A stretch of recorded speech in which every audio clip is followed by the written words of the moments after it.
Amados hermanos, pues, y amigos, me da muchísimo gusto el que nos volvamos a encontrar una vez más. Agradezco la invitación, me llena de mucha emoción el poder hablar de este tema. Y bueno, espero que pueda ser de mucha alegría. Cuando hablamos del libro de Apocalipsis, debemos entender ¿qué es lo primero que se nos viene a la mente cuando hablamos de Apocalipsis? A ver, ¿qué es lo primero que nos viene a la mente? El Apocalipsis, este es el Apocalipsis, lo apocalíptico. ¿Qué es lo primero que viene a nuestra mente? El fin del mundo, ¿no? Y hasta se habla de, no, la película de género postapocalíptica, de género apocalíptico, y hablan normalmente de una situación que es y que ha sido un problema para entender el último libro de la Biblia, ¿sí? Precisamente Apocalipsis es malinterpretado por muchos por esta manera equivocada de interpretar esta palabra, aunque ya ha entrado en el uso del diccionario y es válido llamarle al apocalipsis o al género apocalíptico aquello que se refiere al fin del mundo. Pero el libro de Apocalipsis, ahí vamos a la primera línea del material: esperanza o juicio. En esta primera sesión serán 3 en total. En 2 semanas más estaremos viendo otros temas refiriéndose a este punto. Pero en primer lugar, hoy veremos Cristo y el mensaje a las iglesias. El libro de Apocalipsis en griego significa revelación. ¿Me pasas otra vez la tela, Mike? Por favor.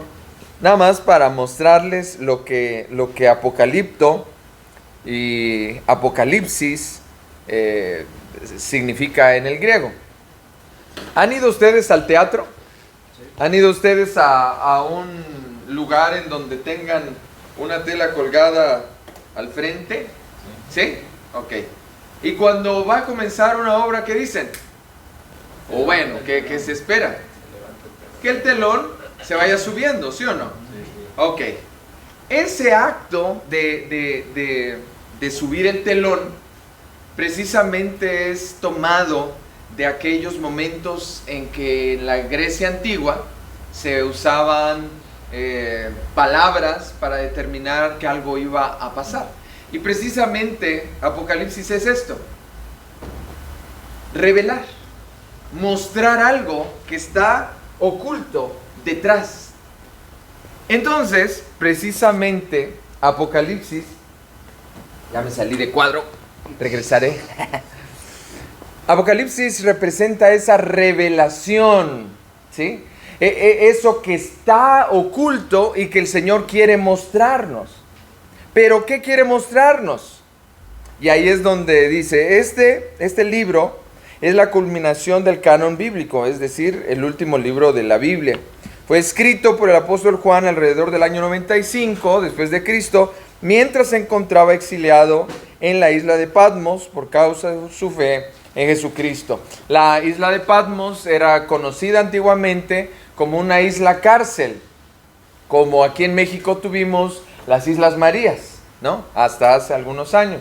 Las Islas Marías, obviamente es una isla, no tiene bardas perimetrales, sí vigilancia, pero bardas no, porque las personas que quedaban confinadas allí no podían salir. Pero los que quedaban allí eran esclavizados cruelmente y morían por la presión, por la manera de tratar. Cuando Napoleón fue derrotado, también se fue a una isla, que fue una cárcel también, hasta su muerte.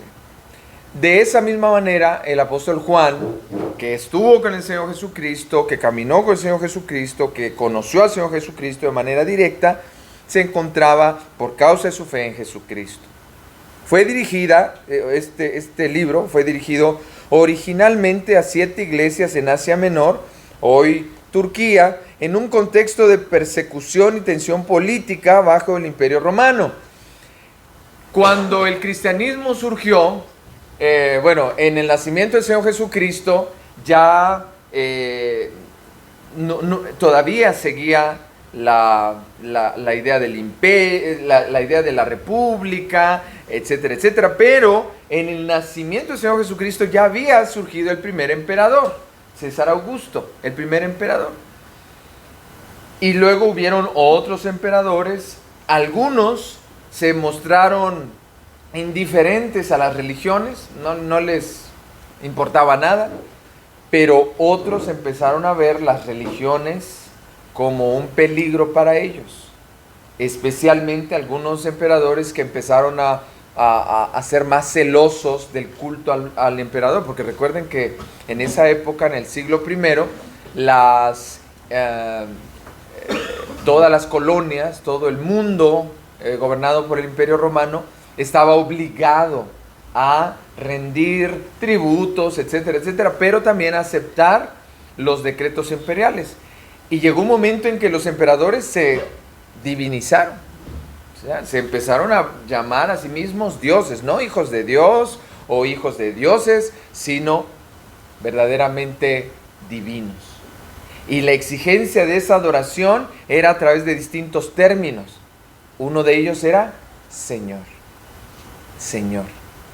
Entonces surge en el año 60 aproximadamente Nerón, uno de los más famosos emperadores por su crueldad, por su maldad y por su locura. Le echó la culpa del incendio de Roma a los judíos y eso también afectó al cristianismo.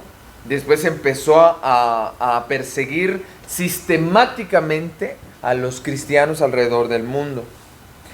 En la época del apóstol Juan ya habían pasado otros emperadores después de Nerón, pero estaba Domiciano, que fue también uno de los más crueles y despiadados contra la fe cristiana, porque él no soportaba, al igual que Nerón, que a otro le llamaran Señor. Así que cuando se decía Señor Jesucristo, es una declaración de vida o muerte. No era nada más una declaración de fe, era una declaración de vida o muerte. Si alguien decía en la calle Señor Jesucristo, ya lo atrapaban porque solo podían decir Señor al emperador romano. ¿Sí se entiende? ¿Por qué? Porque esto es importante para entender el contexto en el que llega el mensaje del libro de Apocalipsis. En Apocalipsis 1:11 están listadas las iglesias, las 7 iglesias de Asia a quienes dirigen este libro. Pero ojo, el número 7 es un simbolismo de plenitud, es un número simbólico. Va a representar siempre en el libro de Apocalipsis plenitud, totalidad.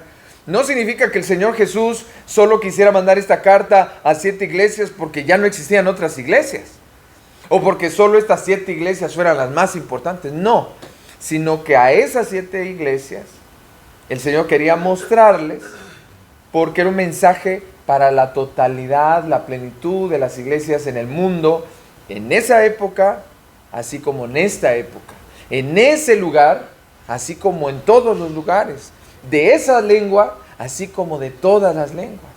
¿Ok? Entonces, al hablar de 7, y va a ser muy repetitivo, van a ser 7, 7, 7, 7, cuando se quiere expresar algo en su totalidad. ¿Ok? Ahí lo vamos a ver más adelante. Bien. ¿Por qué? Porque no está la iglesia de Jerusalén, la primera iglesia donde se levanta el movimiento cristiano. No está la iglesia de Berea, en la que ahí estudiaban, ¿no?, los primeros creyentes la palabra. Antioquía de Siria, donde les llamaron cristianos por primera vez. No está la iglesia de Tesalónica, no está la iglesia de Filipos, no está la iglesia de Corinto, que eran iglesias importantes en esa época. Entonces no es que el Señor estuviera descuidando a las demás iglesias, sino que al escribirles a estas 7 que representaban a la pluralidad y totalidad de la iglesia, la universalidad de la iglesia, es para expresarles que ese mensaje es para todas las iglesias de todos los tiempos, de todos los lugares y de todas las lenguas. Ahora bien, aunque muchos lectores se acercan al Apocalipsis con temor o confusión, su mensaje central no es el terror, sino Ahí anoten. ¿Qué? La esperanza. El mensaje central del libro de Apocalipsis es la esperanza. Pero pastor, ¿cómo me puede decir que la esperanza si ahí nos está hablando de monstruos? ¿No? Así he escuchado que alguien me dice, ¿de monstruos? De terror, de cómo nos vamos a morir, de cómo se va a freír el mundo, de cómo se va a destruir la tierra, de cómo vendrán plagas y los 7 sellos y las 7 trompetas. ¿No? A ver. Todo eso es cierto. Pero si tú lees con base en una perspectiva de esperanza, vas a entenderlo mejor. El problema es el concepto de esperanza. ¿Cómo entendemos esperanza? Miren, ayer lo hice, lo vuelvo. A veces pensamos que esperanza es simplemente esperar. Estoy viendo el reloj, que pase en tic-tac. Para no salirme otra vez de cuadro. Pero esperanza no es eso. La esperanza, bíblicamente hablando, tampoco es tener la idea de algo que me va a ir bien, de un futuro esperanzador en esta vida, de que tengo esperanza de que algo salga muy bien, de que me vaya bien, de que esto y aquello. No es esa esperanza. Pablo lo deja claro cuando dice: si nosotros esperamos aquello que vemos, entonces ¿para qué lo esperamos? Pero si nosotros esperamos aquello que no vemos y que no tenemos, pero que no vemos, pero que anhelamos, con paciencia lo aguardamos. Entonces, ¿qué quiere decir esperanza? Esperanza es la firme convicción de las promesas que Dios nos ha dado en Jesucristo y que nos ha prometido por medio de Jesucristo y que tendremos, pero no en esta vida, sino en la venidera, juntamente con Cristo. Esperanza es anhelar firmemente convencidos de que lo que el Señor nos ha prometido es cierto. ¿Y qué nos ha prometido? Tener mucho dinero, tener muchas mujeres, tener mucha fama, viajar por todo el mundo. ¿Esas son las promesas de Cristo? No. Claro, en el Islam sí. Su promesa de paraíso es que para cada hombre 40 mujeres. ¿Así? ¿Sí? Y muchos dicen, pues yo me voy para el Islam. Pero no, ese tipo de promesas que son muy banales, que son muy aquí humanas y carnales sobre todo, eso no son las promesas de Dios. Las verdaderas promesas de Dios están precisamente en este hermoso libro, pero particularmente en el último libro de la Biblia. El libro más esperanzador de todos es el libro de Apocalipsis, porque nos muestra lo que el Señor nos ha prometido y hacia dónde nos dirigimos. No tiene que ver con esta existencia, sino con la vida plena que Él ha prometido. Y yo quisiera llevarlos a una lectura, precisamente el último capítulo de la Biblia, es decir, Apocalipsis capítulo 22, para que podamos contemplar lo que el Señor nos dice. Unos versículos antes, en el capítulo 21, vamos a leer primero los versículos del 1 al 4, Apocalipsis 21 del 1 al 4. Ustedes me siguen con su vista, por favor. Dice así: vi un cielo nuevo y una tierra nueva, porque el primer cielo y la primera tierra pasaron, y el mar ya no existía más. Y yo, Juan, vi la santa ciudad, la nueva Jerusalén, descender del cielo, de Dios, dispuesta como una esposa ataviada para su marido. Y oí una gran voz del cielo que decía: he aquí el tabernáculo de Dios con los hombres, y Él morará con ellos, y ellos serán su pueblo, y Dios mismo estará con ellos como su Dios. Enjugará Dios toda lágrima de los ojos de ellos, y ya no habrá muerte, ni habrá más llanto, ni clamor, ni dolor, porque las primeras cosas pasaron. Ah, qué maravilloso, qué precioso. El hecho de sentir, de experimentar, de contemplar lo que el Señor nos ha prometido. Un cielo nuevo, una tierra nueva donde ya no hay dolor, ni sufrimiento, ni escasez, ni angustias, ni terrores, ni siquiera la noche, ni la oscuridad. Un mundo completamente renovado, un mundo completamente transformado, donde mi vida será completamente diferente. Ya no sentiré la necesidad de usar lentes.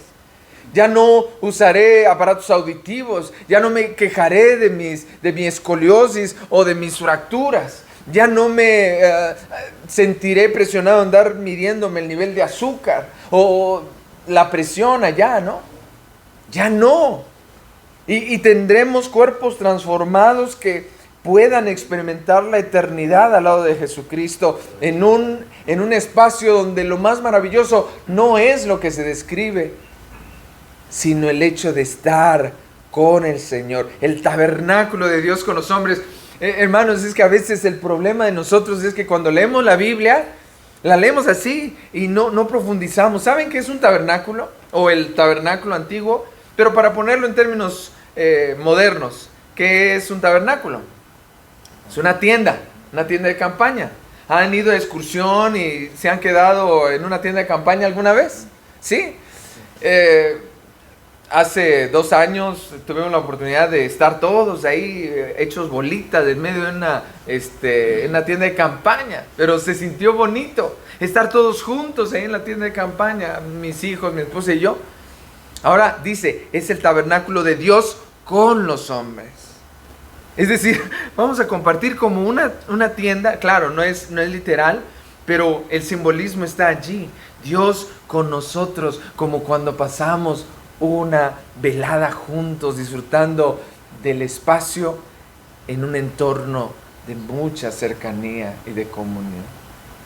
Amados hermanos, yo no sé si esto es lo que anhelan nuestros corazones, si es lo que más desea nuestra alma, porque precisamente eso es lo que es la esperanza gloriosa de la vida eterna que el Señor ha prometido y que dirige, que dibuja el sentido de propósito en medio del tiempo presente. Y ahora aquí va la interesante situación. Cuando nosotros hablamos de esperanza, viendo hacia el futuro, ¿por qué? ¿Por qué mirar hacia el futuro? Porque el presente es doloroso, porque el tiempo que vivimos está lleno de sufrimientos. Vivimos en un mundo caído, donde hay dolor, enfermedad, muerte. Pero especialmente en esa época. Ayer estaba tratando de recordar una novela que de veras ya es de, ¿cómo se llama? Es de derechos libres. El libre de derechos. Se llama El mártir de las catacumbas, anótenla. Si lo pueden leer, está buenísima. Es una novela de ficción histórica basado en muchos relatos del primer siglo, del segundo siglo también, cuando la iglesia fue perseguida, porque la iglesia fue perseguida desde que el Señor Jesús murió, porque murió por ser perseguido, vamos a decir, de los líderes religiosos. Hasta el 313, que se firme el edicto por parte de Constantino, el emperador que permitió, toleró el culto cristiano y ya no se persiguió sistemáticamente. Durante esos siglos y esos años, la iglesia fue perseguida, y fue perseguida terriblemente. Nerón, Domiciano, Trajano fueron emperadores cruelísimos, que lo único que querían era desaparecer el nombre de Cristo y la iglesia cristiana. Bueno, pero en esas novelas también recomiendo ver Quo Vadis, la película, tanto el 64, la moderna no me gustó tanto, pero la del 64 está muy buena. También últimamente salió Pablo, apóstol de Cristo. Es una película también impresionante, porque hay unas escenas que describen gráficamente cómo era la persecución cristiana. Entonces, muchos cristianos, por decir creo en Jesucristo Señor, era una señal de muerte. Era era muy seguro que iban a morir. Por el hecho de decir esa frase, creo en Jesucristo, Señor. Y para muestra, a nosotros nos gusta tener el simbolito del pececito, ¿no? ¿Sí? ¿Saben del signo del pececito? Ok, es un símbolo cristiano. Pero el símbolo cristiano muchos no. Y leen ixoye, pero no se lee ixoye. Cada vez que ustedes vean estas palabras así, en realidad es... la primera es una iota, la siguiente es una ji, la siguiente es una zeta, la siguiente es una ypsilon y la última es una sigma, es una zeta. Entonces se pronuncia ictus. Ictus en griego significa pez, por eso dibujan el pececito. Pero ictus, cada una de esas letras significa Jesucristo, Hijo de Dios, Salvador. ¿Sí? Ictus, que en griego es pez, significa, era usado para simbolizar Jesús el Cristo o Jesucristo, el Hijo de Dios, Salvador. Entonces, cada vez que dibujaban un pececito, ellos estaban confesando su fe. Y no lo podían poner ante cualquier persona, porque era señal de muerte. ¿Ya? Si alguien decía, Señor Jesucristo, alguien lo atrapaba, se lo llevaba al carcelero y mételo al siguiente grupo que va a ser quemado vivo, decapitado, comido por leones. No se usaba en ese entonces el ahorcamiento, pero sí la crucifixión, que era un método favorito de los romanos. Y otras, lapidado, o sea, con apedradas y de otras maneras, ¿sí?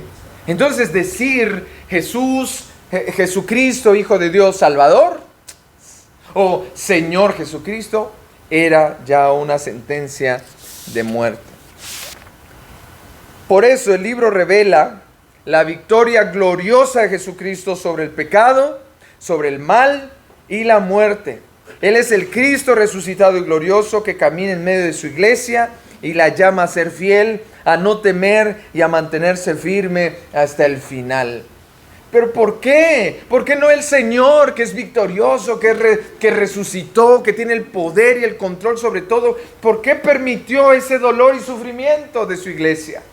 ¿Por qué permitió el dolor y sufrimiento de los que creían en Él? Bueno, el Señor es soberano y entiende mejor que nosotros. Pero si a Él le hicieron lo que le hicieron, al Señor Jesucristo le hicieron lo que le hicieron, ¿por qué le hicieron lo que le hicieron al Señor? Porque tenía un propósito, ¿sí? Y a veces en nuestras pruebas, en nuestras dificultades, en nuestras enfermedades, en nuestros sufrimientos, cada una de estas pruebas tiene un propósito.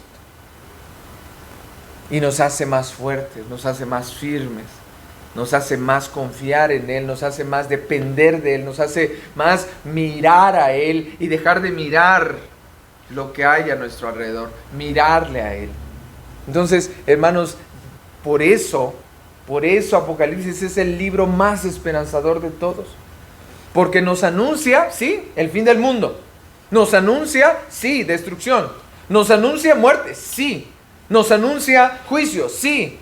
Pero por encima de todo, la esperanza puesta en aquel que tiene el control sobre la vida y la muerte. Aquel que tiene control sobre el tiempo y el espacio. Aquel que tiene control sobre todas las cosas. El Señor Jesucristo. A veces nosotros decimos Señor Jesucristo solo porque ya estamos acostumbrados. Pero Señor Jesucristo significa reconocerle a Él como el que tiene el control soberano sobre todo, que rige los tiempos y las circunstancias y que tiene un propósito para mí. Un propósito que no está reducido a esta existencia o a la vida que pueda tener acá, sino a la vida que Él ha prometido juntamente con Él en su tienda, en su cielo, en su lugar donde no hay tristeza, ni llanto, ni clamor, donde podemos verle, donde podemos estar con Él, donde podemos disfrutar de su gloriosa presencia para siempre. Esa es esperanza. Hay muchas personas que ponen su esperanza en el dinero, pero luego el dinero se acaba y su vida no tiene sentido. A veces hay personas que su esperanza es ser famosos, pero la fama es pasajera, pronto se va. ¿Y qué pasa con ellos? En ese sentido, es por eso que estas cartas, estos 7 mensajes son personalizados. Seguimos leyendo en el tercer párrafo. El Señor Jesucristo da a cada una de esas iglesias. Estos mensajes contienen elogios, advertencias, reprensiones, promesas y llamados urgentes a la fidelidad, pues son cartas pastorales del Cristo glorificado que revelan 3 cosas. Número 1, su interés por la iglesia, su amor, ahí pueden anotar, su amor por la iglesia y su autoridad sobre su pueblo. Interés, amor y autoridad sobre su pueblo. Entonces, estas cartas son cartas pastorales del Señor Jesús, enviadas a su iglesia de manera a la totalidad de la iglesia, a través de estas 7, para mostrarles quién es Él y su interés, amor y autoridad sobre su pueblo. Así como ayer, estas cartas desafían hoy a los creyentes a 3 cosas también: a la fidelidad, a la disciplina espiritual y a la renovación constante en su palabra. ¿Por qué fidelidad? Porque el Señor espera que nosotros podamos mantenernos firmes en esas promesas que Él nos ha dado y en esas promesas que le hemos hecho a Él. Así como la fidelidad en el matrimonio no significa no tener otra esposa u otro romance con otra persona. Eso no es fidelidad. No, eso es parte de. La fidelidad es cumplir los votos que hicimos. ¿Sí? Y dijimos que íbamos a respetarla, amarla, cuidarla, proveerle, etcétera, a nuestra esposa. En ese sentido, fidelidad es cumplir lo que hemos prometido. Así como el Señor ha prometido una gloriosa esperanza para nosotros, así también Él espera que nosotros nos mantengamos en el caminar juntamente con Él. No anhelando otra cosa, no buscando otra cosa, sino perseverando en Él. Pero también la disciplina espiritual. A través de estas 7 cartas veremos aspectos que toda la iglesia debe considerar. Aquí, ¿cómo entendemos iglesias? ¿Como el edificio? No. ¿Como el sistema? No, tampoco. Sino como el cuerpo. ¿Quiénes son? Las personas, los creyentes. La iglesia es los creyentes. Así que cuando estas cartas se dirigen a las iglesias, se refiere a la congregación, a los creyentes, a las personas que creen en Jesucristo. Cada carta está conformada según un patrón similar. Hay 7 aspectos de estas 7 cartas que aquí están consideradas y están enumeradas. La primera es que el Señor Jesús se dirige al ángel. Ahí pueden anotar, por favor, al ángel y a la congregación. Ángel no solamente se puede entender en el sentido de un ser espiritual, porque ángel en griego significa mensajero. Ángel es mensajero. Y en cada historia en donde aparece un ángel, lleva mensajes, ¿sí? De parte de Dios. Entonces, por eso de ahí viene. Evangelio, de ahí también se deriva, porque tiene que ver con buenas noticias. Ev es bueno, ángelos es anuncio, mensaje, etc. Entonces, el ángel lleva un mensaje y se dirige también a la congregación. En segundo lugar, hay descripciones en cada una de estas cartas en las que el Señor se identifica con títulos significativos. En primer lugar dice, a ver aquí, Mike. El que tiene las 7 estrellas en su diestra y el que anda en medio de los 7 candeleros de oro. Esta descripción hace referencia a la presencia del Señor Jesús al lado de su iglesia. Recuérdese que en el capítulo 1 se explica que las 7 estrellas y los 7 candeleros tienen que ver con el mensajero de la iglesia y con la iglesia en su totalidad, ¿sí? Entonces, Estos son términos simbólicos que hacen representar a toda la iglesia y a Jesús presente con toda su iglesia. Inciso B, mi hermano. El primero y el postrero, el que estuvo muerto y vivió. ¿Quién estuvo muerto y vivió? Cristo Jesús, Jesucristo. Él estuvo muerto y vivió. El primero y postrero es una frase en hebreo que significa que Él lo abarca todo, el que tiene desde el principio hasta el fin el control, pero es un título de dignidad, de majestad, no solamente de posición. Yo estoy aquí el primero en la fila, no, y yo también aquí en el último de la fila. No, significa que lo abarca todo, que tiene toda la dignidad. Inciso C, allá Nico, por favor. El que tiene la espada aguda de 2 filos. Esa espada aguda de 2 filos en las escrituras se ha señalado que es la palabra de Dios. Entonces Él tiene el poder de la palabra para, como lo dice también Hebreos 4, para entrar a lo más profundo de nuestra alma y para discernir los pensamientos y las intenciones del corazón. Su palabra, no solamente la palabra revelada a través de las escrituras, sino esa palabra que llega al corazón de las personas mediante las escrituras y su espíritu. Salud. Inciso D, por favor, hermano. El Hijo de Dios, el que tiene ojos como llama de fuego y pies semejantes al bronce bruñido. Este inciso nos refiere a características especiales en la visión que tuvo Juan. Ojos como llama de fuego, no significa que estén ardiendo, ¿no? Como que si tuviera comezón o como conjuntivitis. En una visión poderosa de que Él tiene la visión sobre todo, que Él tiene la omnisciencia, es decir, el conocimiento de todo, que lo puede ver todo. Pero también los pies semejantes al bronce bruñido es una imagen que tiene que ver con el poder, ¿sí? Imagínense un pie brillando como el brillo del horno cuando se está fundiendo un metal. Ese es el color.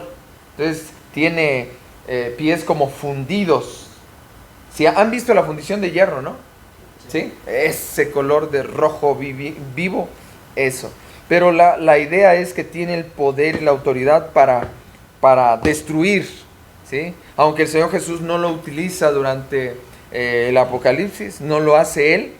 Sin embargo, es el que tiene toda la autoridad y todo el conocimiento. Inciso E, por favor. El que tiene los 7 espíritus de Dios y las 7 estrellas. Una vez más, se va a repetir el número 7. El número 7 de manera recurrente significa la plenitud. No es que haya un Espíritu Santo y el Espíritu Santo B y el Espíritu Santo C, no. Sino que el Espíritu Santo en su totalidad es el que tiene el Señor Jesucristo en su totalidad. Y las 7 estrellas, bueno, que tiene a los mensajeros de las iglesias. Inciso F, por favor. El santo, el verdadero, el que tiene la llave de David, el que abre y ninguno cierra, y cierra y ninguno abre. Muy bien, en ese sentido se refiere al poder que él tiene como el único heredero de David, aquel que tiene las llaves para abrir y para cerrar. Estábamos haciendo ayer el comentario. Aquí, ¿cuántas personas tienen llave para abrir este lugar?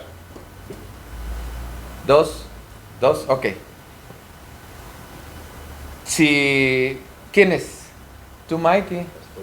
Nico, ok. Si Nico abre, porque tiene la llave, puede cerrar, pero también Mike puede abrir y cerrar. Pero nosotros, aun cuando estemos aquí dispuestos y deseosos, pero si no está Mike o Nico, no podemos entrar, porque ellos tienen la llave para abrir. Pero aquí no se refiere a una puerta, sino a la autoridad que tienen, ¿sí? No sé si han visto que hay personas que les entregan la llave de la ciudad, ¿ok? No he visto una puerta en las ciudades ahí que puedan abrir. Pero es un simbolismo de un reconocimiento público a una persona de que es destacado y esto. Pero aquí en la Biblia, el tener las llaves de David significa que tiene la autoridad que se le ha dado de reyes, como fue David, descendiente de David, como rey y señor, para abrir y nadie tiene la llave para poder cerrar. O para cerrar y nadie tiene la llave para poder abrir. Donde el Señor Jesús abre, nadie puede cerrar. Donde el Señor Jesús cierra, nadie puede abrir. Nadie tiene esa capacidad. Y finalmente, inciso G. Ahí te ayudo. El amén. El amén, el testigo fiel y verdadero del principio de la creación de Dios. Amén significa así sea, que así sea, que así se cumpla, que lo que dijimos sea realizable, sea alcanzable, sea posible. Cuando terminamos una oración y decimos amén, ya lo hacemos por costumbre, pero queremos decir que todo lo que se dijo, que todo lo que se expresó, que todo lo que se cantó, que todo lo que se afirmó es verdad, que lo creemos. No debemos decir amén si no estuvimos atentos a la oración, pero no debemos decir amén si no lo creemos de corazón. Pero Jesús es el amén porque Él es el cumplimiento de todo lo que hemos anhelado, de todo lo que hemos deseado, de todo lo que se ha prometido. Y si creemos que Abraham recibió una promesa de ser bendición a todas las naciones, si fue llamado amigo de Dios, si David también fue un hombre conforme al corazón de Dios y recibió promesa de que tendría un hijo que se sentaría en su trono para siempre.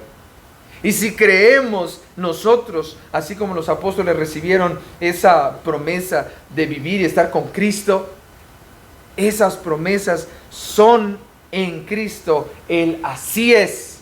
No solo así sea en subjuntivo, sino en indicativo. Así es la verdad. El testigo fiel y verdadero, Él es el que ha escuchado todo el Padre y nos lo ha revelado, como Él mismo lo dijo. Todo lo que Él dijo lo escuchó del Padre, porque el Padre ha prometido, el Hijo ha confirmado, y ahora el Espíritu Santo nos hace segura esas promesas. Y el principio de la creación de Dios no es el primero creado, como lo sostienen los testigos de Jehová, sino la razón, el propósito por el cual todo el universo existe. Eso lo dice Juan en el capítulo 1. En el principio era el verbo, y el verbo era con Dios, y el verbo era Dios. Todo fue hecho en Él, y sin Él nada de lo que ha sido hecho fue hecho. En Él estaba la vida, y la vida era la luz de los hombres. Vamos, hermanos, así se presenta el Señor en cada una de estas 7 cartas. Se presenta ¿para qué? Para seguir afirmando: yo soy el que tengo el control, yo soy el que soy, el que ha prometido ser y el que vendrá. Eso es lo que sigue insistiendo. Punto número 3. El Señor Jesús declara qué es lo que está bien y es recto en cada iglesia. Le señala lo bueno que están. Pero el punto número 4 es que en algunas reprende a los reunidos, a los creyentes, por sus carencias, por sus errores, por sus pecados. Algunos son pecados de omisión, tolerando el pecado, dejando pasar ciertas circunstancias, y otros sí, definitivamente han caído en pecados terribles. Punto número 5, emite el Señor Jesús un llamado ¿a qué? Al arrepentimiento. El arrepentimiento no es solamente sentir que estamos mal, sino es cambiar nuestras acciones, cambiar nuestras decisiones, cambiar nuestros pensamientos, cambiar nuestra manera de hablar. No es solamente sentir que estamos mal, sino hacer el cambio. Punto número 6. El Señor Jesús promete bendición al que salga vencedor, victorioso. Al que venciere yo le daré, al que venciere le haré sentarse, al que venciere le daré un nuevo nombre, al que venciere. Hay promesas maravillosas del Señor para nosotros. Y finalmente, exhorta el Señor Jesús a que oigan lo que el Espíritu dice, que pongan atención, que no se les pase, que no se les olvide, ¿sí? Bien, vamos a tomar una vez más la Biblia.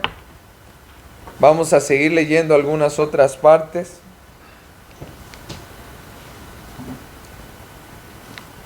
Ahora en el capítulo 21 de Apocalipsis, versículos 9 al 14. Ayúdenme todos, por favor, leyendo juntos.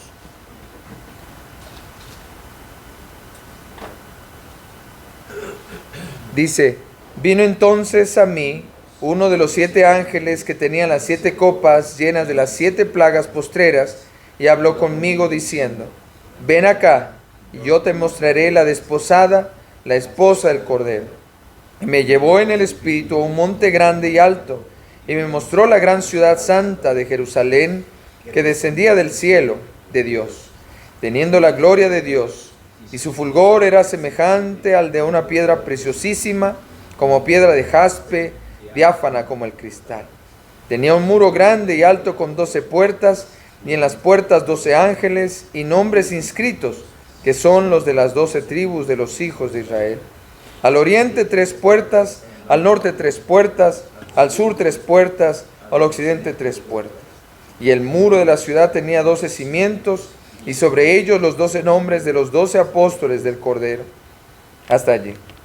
Y ahí vemos descender la gran ciudad, la nueva Jerusalén, venir y tomar posesión para que nosotros podamos estar con el Señor. Ahora en el capítulo 22, versículos del 1 al 5, igual ayúdenme por favor.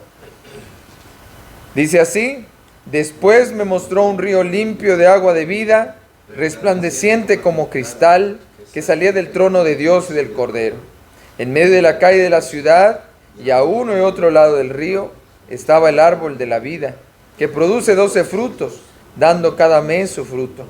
Y las hojas del árbol eran para la sanidad de las naciones.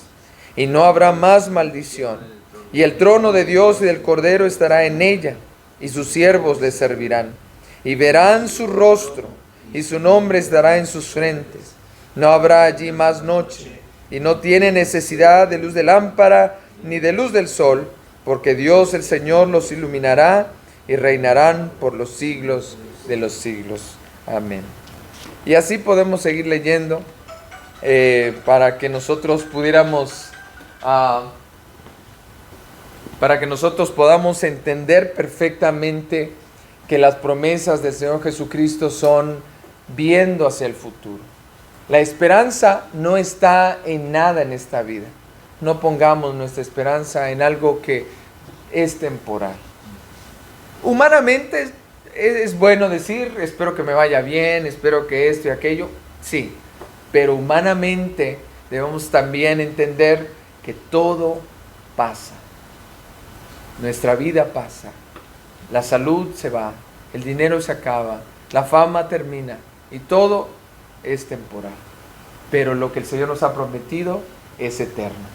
Y aquello que verdaderamente debemos apuntar, aquello hacia lo que debemos anhelar, aquello que debe dirigir nuestra vida en el tiempo presente, ante cualquier realidad que tengamos, sea buena o sea mala, sea feliz o sea infeliz, sea abundante o con escasez, es solamente viviéndolo, caminando con Cristo hacia esa gloria eterna que nos ha sido revelada.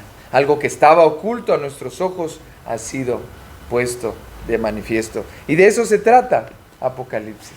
De mostrarnos a ti y a mí como creyentes de Jesucristo, a ti y a mí que tenemos la oportunidad de conocer a Jesucristo, que es lo que Él nos tiene preparado para nosotros. Así que les dejo, esta es una información para las siguientes lecciones. La próxima sesión vamos a hablar acerca de los aspectos positivos que en estas 7 iglesias el Señor elogia. Y en 2 semanas estaremos viendo esas advertencias que señaló a las 7 iglesias para que podamos hacer una autoevaluación y considerarnos a nosotros mismos como parte de la iglesia de hoy sobre lo que necesitamos ser elogiados, si es que estamos bien en ello, y también cómo reconocer esas advertencias el día de hoy para nosotros como iglesia del día de hoy. Ahí a la vuelta nada más hay una línea, es la única línea que dejé, se me pasó, está en la iglesia de Éfeso, el primer cuadrito, segundo punto, dice: no toleraban a los malos. Nada más llenen eso porque sí se me fue. La idea es dejar completamente completado, ¿no? Totalmente. Bien, terminamos, hermanos. Dudas, preguntas. Y yo sí tengo una pregunta. ¿Con qué se quedarían hoy con respecto a Jesús?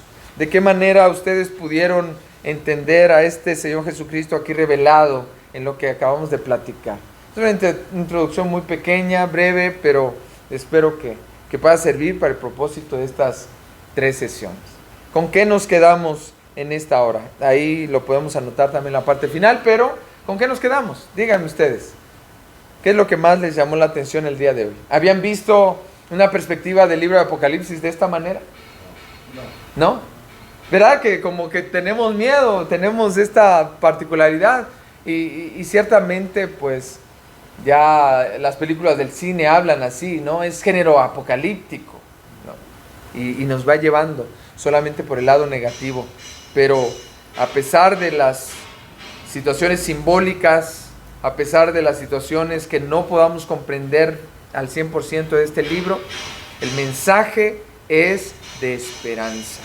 El mensaje es de confiar en Jesucristo como Señor y Salvador, que es vencedor sobre todo y que nos va a guiar en este tiempo presente.